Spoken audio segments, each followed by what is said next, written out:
Transmit power, or output power, controls the pressure amplitude of transmitted sound waves. Adjustment of sound pulse strength affects reflected echo strength. Low pulse voltage is recommended because it decreases patient exposure to ultrasonic energy MI and TI.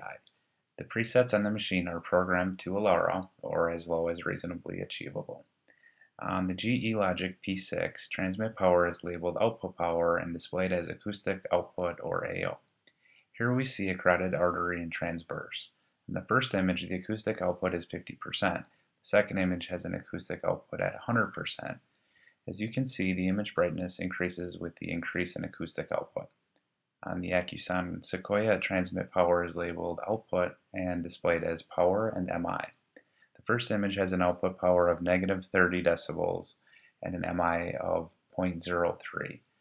The second image has an output power of 0 decibel and an MI of 0.71.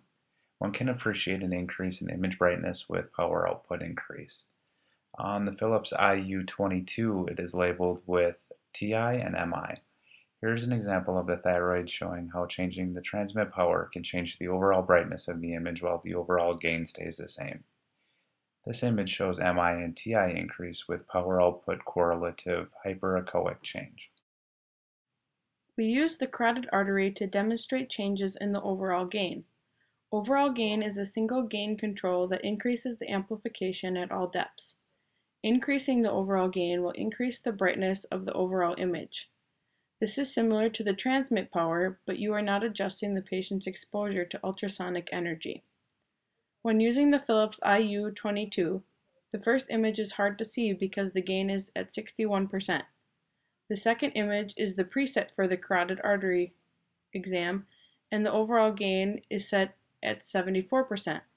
The next image shows the gain at 82%, which is a little too bright, showing echo artifact in the carotid artery. With the Ultrasound Sequoia, the first image appears too dark overall.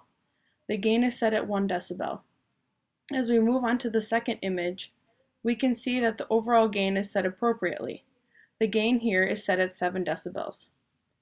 On the Siemens SC2000, here you can see the first image has the overall gain set appropriately at 0 decibels.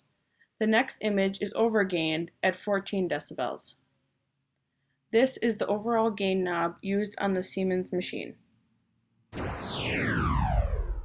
Transmit focus improves the lateral resolution by concentrating the sound energy into a narrower beam at a certain depth.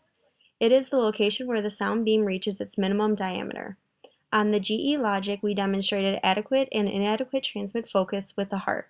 In the first image, the focus is positioned at the level of the mitral valve. The myocardium of the apex cannot be visualized adequately due to the position of the transmit focus.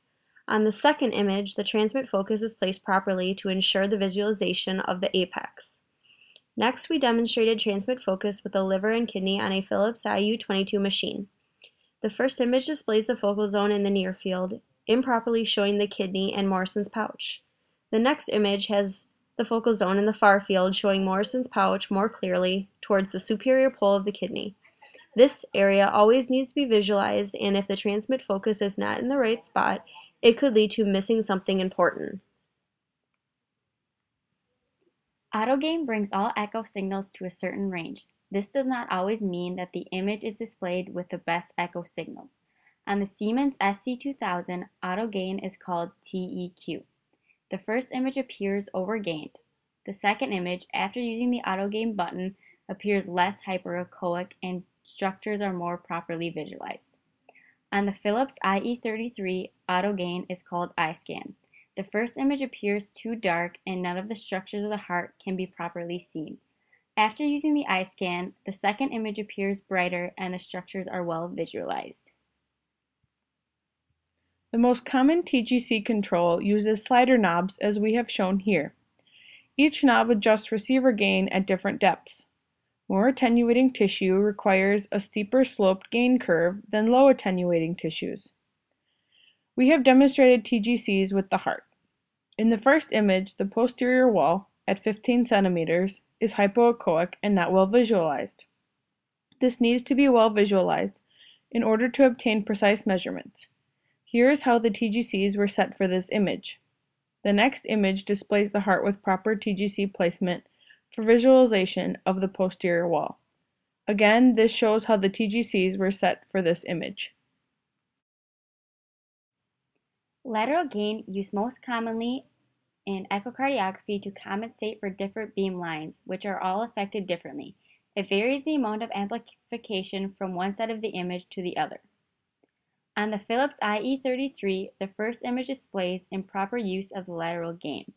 Here the image is darkened in the center of the sector. The next image displays proper use of the lateral gain, with the structure of the heart brighter and the same across the display.